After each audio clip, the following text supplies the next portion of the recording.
আমরা প্রতিদিন প্রত্যেকেই কোনো না কোনো ধর্মীয় প্রথা মেনে চলি। কিন্তু আপনি একবার বলে ভেবে দেখেছেন, এই প্রচলিত ধর্মীয় প্রথার সাথে আমাদের সুস্বাস্থ্যের একটা গভীর সম্পর্ক ওতপ্রোতভাবে জড়িত।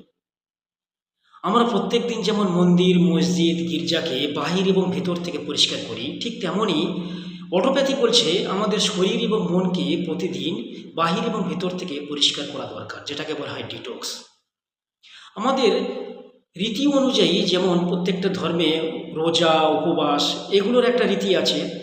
এটা কিন্তু সেই অটোফেজি এবং কোষীয় রিফ্রেশের একটা ইঙ্গিত দেয়।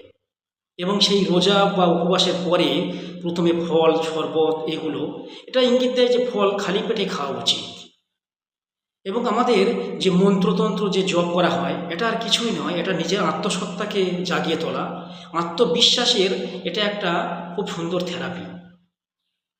এবং আমাদের ধর্মীয় প্রথায় যেটা আমাদের সনাতন ধর্মে আছে, যে লিঙ্গ পূজা, যোনি পূজা বা আমাদের শিবলিঙ্গে জল ঢালা, এটা আমাদের ইঙ্গিত দেয় যে প্রত্যেকটা পুরুষ এবং নারীর যৌনাঙ্গ দিনে অন্তত কয়েকবার ঠান্ডা জলে পরিষ্কার করা উচিত। এটাকে সবসময় ঠান্ডা রাখা উচিত।